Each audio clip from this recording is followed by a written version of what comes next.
అంబేద్కర్ గారి జయంతిని పురస్కరించుకొని వారి చిత్రపటానికి వినమ్ర నివాళి అర్పించడం జరిగింది. నిజంగా కూడా అట్టడుగు వర్గాలకు, బలహీన వర్గాలకు ఒక వెలుగునిచ్చే జ్యోతిలాగా ఈనాడు అంబేద్కర్ గారు ప్రపంచానికే వెలుగునిచ్చినటువంటి ఆశా కిరణం అంబేద్కర్ గారు. మనం భగవంతుని ఏ విధంగా అయితే ఎవరి నమ్మకానికి అనుగుణంగా వారు పూజిస్తారో, ఈనాడు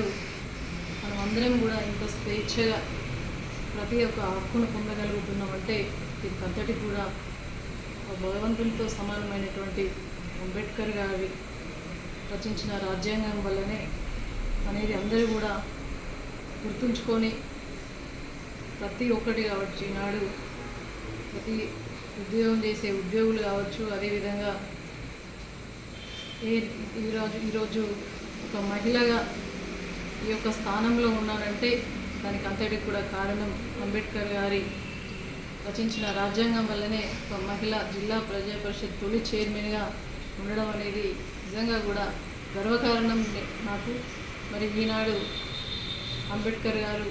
ఏదైతే కలలు కన్నారో దానికి అనుగుణంగా గౌరవ తొలి రాష్ట్ర ముఖ్యమంత్రి అయినటువంటి కేసీఆర్ గారి వల్లనే అది సాధ్యమైంది. ఎందుకంటే వారు ఆర్టికల్ 3 ప్రకారం రాజ్యాంగంలో ఏదైతే చిన్న రాష్ట్రాలు, చిన్న జిల్లాలు ఏర్పడితే పరిపాలన అనేది ప్రజలకు మరింత చేరువవుతుందని చెప్పేసి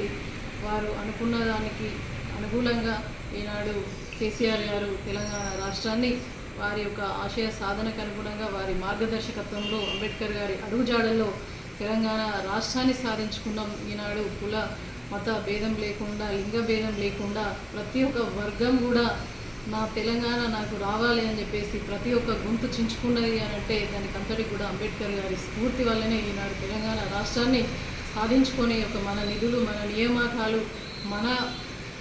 తెలంగాణ రాష్ట్రంలో ఉన్నటువంటి హక్కులు మన తెలంగాణ ప్రజలే పొందాలనేది ఈనాడు మరి అడుగుజాడల్లో కేసీఆర్ గారు పూర్తిగా కూడా సఫలీకృతమైందని చెప్పడంలో ఎటువంటి అతిశయోక్తి లేదు. ఎందుకంటే అట్టడుగు వర్గాలు, దళిత వర్గాలు కావచ్చు, బడుగు బలహీన వర్గాలు కావచ్చు, ఎంతోమంది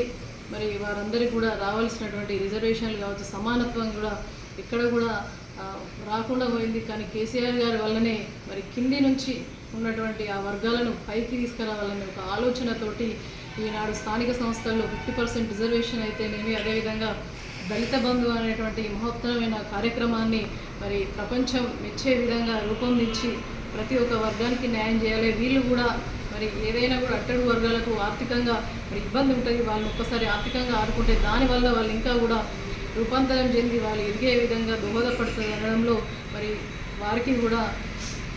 అనేక రకాలుగా ఇటువంటి గొప్ప కార్యక్రమంతో పాటు అనేక రకాలుగా రిజర్వేషన్స్ కావచ్చు, అదేవిధంగా ఎస్సీ ఎస్టీ మైనారిటీ కార్పొరేషన్లు కావచ్చు, మరి అందాల్సినటువంటి ఎవరికైతే ఏ విధంగా సాయం చేస్తే వారు ఆ యొక్క వృత్తిలో పైకి వస్తుందో ప్రతి ఒక్క కుల వృత్తిని మరి అన్ని వర్గాలను మరి సమానంగా సమూలంగా మార్పు తీసుకురావడం కోసం కృషి చేసినటువంటి మహనీయుడు అంబేద్కర్ గారు అయితే మరి తెలంగాణ రాష్ట్ర అభినవ అంబేద్కర్ గారు కేసీఆర్ గారు అని చెప్పడంలో మరి నిజంగా కూడా ఒక గర్వంగా ఉంది. వారి యొక్క మార్గదర్శకత్వంలో ఈనాడు ఒక జిల్లా పరిషత్ చైర్మన్గా నేను ఉండడం, వారు నన్ను అపాయింట్ చేయడం 5 సంవత్సరాల పదవి కాలం దాదాపు పూర్తిగా దగ్గరగా వస్తూ ఉన్నది. వారి యొక్క ఆశయ సాధనకు అనుగుణంగా అంబేద్కర్ గారి ఆశయాలను కొనసాగించే విధంగా ప్రభుత్వ అధికారుల సహకారంతో, జిల్లా పరిషత్